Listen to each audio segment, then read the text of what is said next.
राम राम दोस्तों। मैं अरुण कुमार डायरेक्ट वैदिक रेमेडी चैनल में फिर से आपका स्वागत है। दोस्तों, आज चर्चा करेंगे राहु केतु की कशमकश की। राहु जब दूसरे भाव में होते हैं और केतु 8वें भाव में होते हैं तो ये किस तरह की कशमकश आपको जीवन में देते हैं। Dilemma of Rahu second house and Ketu 8th house axis in your life.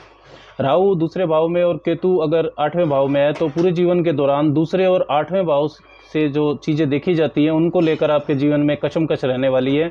दोनों ही कार्मिक ग्रह हैं, मतलब कि पूर्व जन्म के जो अच्छे और बुरे कर्म होते हैं उनका फल ये आपको देते हैं। Rahu north node of moon है।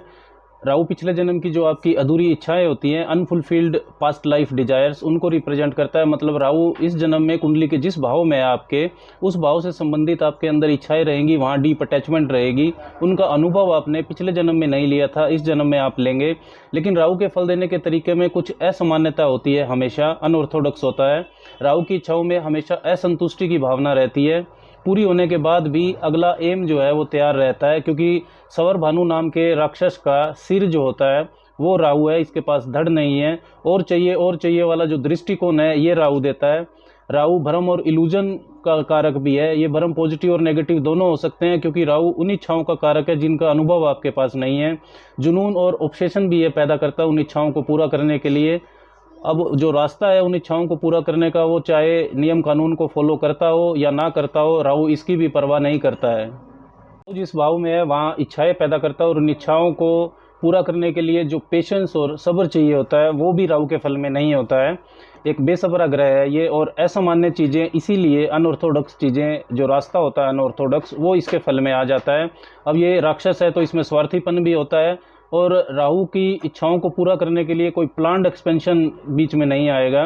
ये एक सडन एक्सप्लोजन की तरह होता है, एक विस्फोट की तरह राहु अपना फल देता है। राहु केतु के बारे में सबसे महत्वपूर्ण बात ये हो जाती है कि ये छाया ग्रह हैं, इनकी अपनी कोई राशि नहीं होती है। ये जहाँ बैठते हैं उस राशि के स्वामी बन जाते हैं। तो इनकी जो संगति होती है, मतलब कौन इनके साथ बैठा है, कौन इनको देख रहा है, तथा इनका जो डिस्पोजिटर होता है, जिस राशि में ये बैठे हैं उसका स्वामी, उसकी स्थिति पर निर्भर करता है कि राहु केतु कैसा फल देंगे। दूसरे भाव को अगर हम समझे तो दूसरा भाव होता है धन भाव, यानी कि धन की बचत का, चाहे लिक्विड कैश के रूप में हो या गहने जवाहरात के रूप में हो। वेल्थ एकमुलेशन दूसरे भाव से देखा जाता है। दूसरा भाव आपकी वाणी का भी होता है, quality of your sound tone, कि आप कैसा बोलते हैं, हार्श बोलते हैं या सॉफ्ट बोलते हैं। भोजन यानी कि इनटेक ऑफ फूड आप कैसा लेते हैं, वो भी दूसरा भाव से देखा जाता है। दूसरा भाव आपके कुटुंब का भी होता है, मतलब ऐसा परिवार जिसमें चाचा चाची दादा दादी सभी आते हैं, वो दूसरे भाव से देखा जाता है। इसलिए जो आपकी पारिवारिक मान्यताएं हैं, कोई पारिवारिक हुनर है, फैमिली लीनिएज है किसी भी तरह की, वो दूसरे भाव से देखी जाती है। आपका जो अर्ली चाइल्डहुड है, बचपन जिसमें आप एलकेजी यूकेजी में होते हैं, वो वाला हिस्सा भी दूसरे भाव से ही देखा जाता है। इसके अलावा दूसरा भाव आपका चेहरा होता है, फेस, आपकी आंखें, दांत, जीभ और नोज यानी कि नाक, ये सब भी चेहरे की बनावट दूसरे भाव से देखी जाती है। राहु जब दूसरे भाव में है तो आपकी जो पारिवारिक मान्यताएं हैं, पारिवारिक माहौल, वो असामान्य अपरंपरागत हो सकता है। मतलब आपका पारिवारिक माहौल, रीति रिवाज, आपके आसपास की जो लोकेलिटी है उससे अलग हो सकते हैं। बचपन में घर के बुजुर्गों से आपको ज़्यादा सीखने को मिले, ये भी संभव है। अगर राहु यहाँ पर पीड़ित हो जाता है तो ये परिवार से आपको अलग भी कर सकता है, क्योंकि राहु परायेपन यानी कि फॉरेननेस का कारक भी होता है। अपने कुटुंब में एक बागी रिबेल की तरह आपका व्यवहार हो सकता है।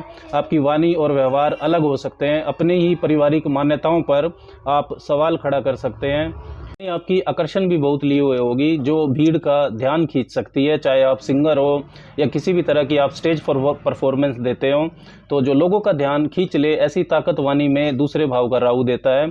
खाने पीने की आपकी आदतें भी असामान्य हो सकती हैं। स्मोकिंग, अल्कोहल की तरफ आप कम उम्र में आकर्षित हो सकते हैं। राहु अगर खराब राशि में है, या राहु का जो डिस्पोजिटर है, राशि स्वामी, वो अगर अच्छी स्थिति में नहीं है तो ये स्पीच प्रॉब्लम भी दे सकता है। ऐसे बच्चे लेट बोले, ऐसा होना संभव है। चेहरे की शेप में भी अगर थोड़ा टेढ़ापन आ जाए तो ये भी राहु का प्रभाव ही होता है। बचपन आपका संघर्ष में बीते, ऐसा होना भी संभव है। लेकिन अगर राहु अच्छी स्थिति में है तो वाणी में आकर्षण के साथ साथ ये आपको अच्छा चेहरा और अच्छी सुंदर आंखें भी देता है। दोस्तों, इतना जरूर है कि राहु जो भौतिक चीज़ों के भाव होते हैं, मेटलिस्टिक हाउसेज, जैसे दूसरा भाव धन भाव है, तो इसमें बहुत खुश होता है।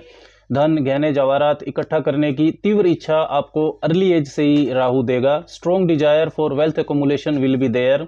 दूसरा, राहु केतु दोनों ही रहस्यमयी ग्रह हैं, मिस्टिक प्लैनेट्स हैं, तो प्राकृतिक रूप से आप अकल्ट, तंत्र मंत्र, ज्योतिष, इन सब की तरफ आकर्षित रहोगे।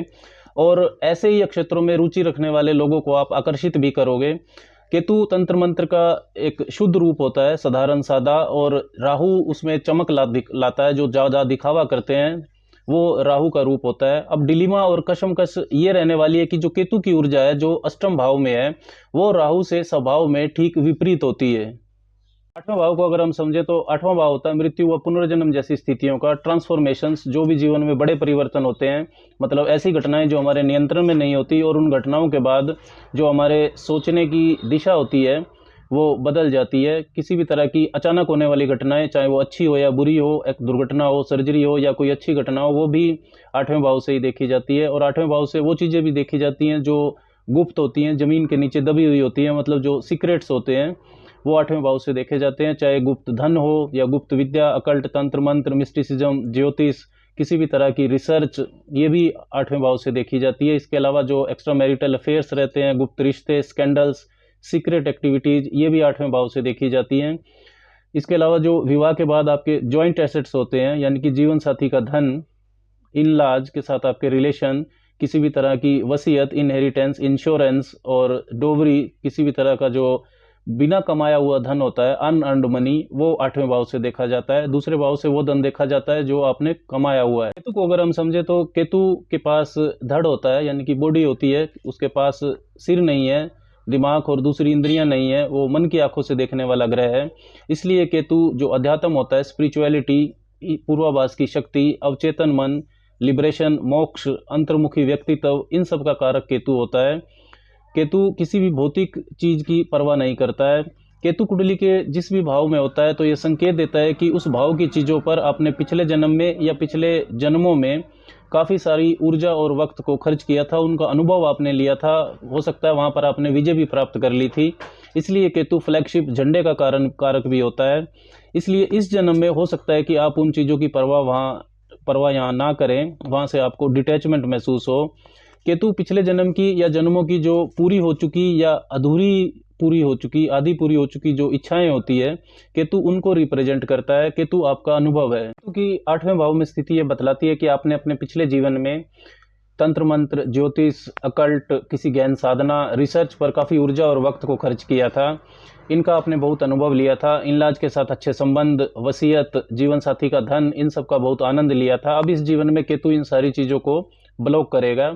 दूसरे घर का राहु तीव्र इच्छा देगा धन इकट्ठा करने की, लेकिन अगर आपको कोई काम शुरू करने के लिए पैसे चाहिए, कोई भी आपको फाइनेंशियल सपोर्ट चाहिए, किसी की मदद चाहिए कोई शुरुआत करने के लिए, तो वो आपको नहीं मिलेगी। आपको जो धनार्जन है, धन प्राप्ति है, वो अपने दम पर ही करनी होगी। अगर कोई दूसरा ग्रह दूसरे भाव या राहु को सपोर्ट कर रहा है, मदद कर रहा है, तो बात अलग हो जाएगी। इन जनरल वसीयत, जीवन साथी का धन, इनलाज से मदद, जो भी अनअर्न्ड मनी की सपोर्ट है, केतु उसको ब्लॉक करेगा। इनलाज के साथ हो सकता है आपके डिस्टेंट रिलेशन हो। अब राहु की स्थिति व उसके डिस्पोजिटर यानी राशि स्वामी की स्थिति अगर ठीक नहीं है, तब आपको बहुत निराशा होगी। तब आप गलत तरीके से धन कमाने की तरफ जा सकते हैं, शॉर्टकट अपना सकते हैं, वाणी से मैनिपुलेशंस कर सकते हैं। राहु लेकिन दूसरे भाव में है तो ये आर्थिक मामलों की आपको काफ़ी अच्छी समझ देगा। आप बैंकिंग सेक्टर में, आर्थिक सलाहकारिता में, आर्थिक विश्लेषण में अच्छा काम कर सकते हैं। लेकिन अगर राहु दूसरे भाव में है और वह धन इकट्ठा करने में आपको निराशा हो रही है, परेशानी हो रही है, क्योंकि किसी भी तरह की मदद को केतु ने ब्लॉक किया हुआ है, तब आठवें भाव के दूसरे मामलों में केतु ही मदद भी करेगा। जीवित महत्व की जो चीज़ें होती हैं, यानी कि इनलाज की मदद, वसीयत, जीवन साथी का धन, इनको केतु जरूर ब्लॉक करेगा। लेकिन अकल्ट, तंत्र मंत्र, रिसर्च, ज्योतिष, वसीयत का प्रबंधन, दूसरों के धन का प्रबंधन, इन सब के अंदर केतु आपसे अच्छा करवा सकता है। इंश्योरेंस सेक्टर में आप बहुत अच्छा कर सकते हैं। हो सकता है आप इमरजेंसी के डॉक्टर हों, सर्जन आप बन सकते हैं। केतु अगर आइसोलेशन और ब्लॉकेज है तो केतु ही मदद भी है, क्योंकि केतु आपके पिछले जन्मों का अनुभव है और वो अनुभव ये चाहता है कि जो तीव्र इच्छा राहु दूसरे भाव में बैठकर दे रहा है उसके अंदर संतुलन होना चाहिए। क्योंकि राहु के फल में इच्छाएं तो होती हैं लेकिन संतुष्टि नहीं होती है, और चाहिए वाला जो दृष्टिकोण है वो राहु देता है। केतु खराब स्थिति में अगर है, इसके विपरीत केतु का जो राशि स्वामी है, डिस्पोजिटर, वो अच्छी स्थिति में नहीं है, तो ये कई तरीके के जो बड़े परिवर्तन होते हैं, ट्रांसफॉर्मेशंस, वो आपको दे सकता है। सेक्सुअल बीमारियां दे सकता है, एक्स्ट्रा मैरिटल अफेयर्स, ये सब होना आपके साथ संभव है। लेकिन आठवें भाव का केतु फिर भी जो दुर्घटनाएं होती हैं उसके अंदर बड़े नुकसान को व गुप्त शत्रुओं से बचाता है। ये इसका प्रोटेक्टिव इफेक्ट जरूर होता है। पूरी जिंदगी ये राहु दूसरे भाव और केतु 8वें भाव का जो एक्सिस है ये कशमकश देता है कि धन संपत्ति कैसे इकट्ठी की जाए, वेल्थ अकोमुलेशन कैसे हो बिना जीवित महत्व की चीज़ों के। किसी भी कुंडली में राहु केतु के एक्सिस की जो ऊर्जाएं होती हैं ये अलग अलग काम नहीं करती हैं, क्योंकि सवर भानु नाम के राक्षस के ही ये दो हिस्से हैं, राहु और केतु। राहु उसका सिर है और केतु उसका धड़ है।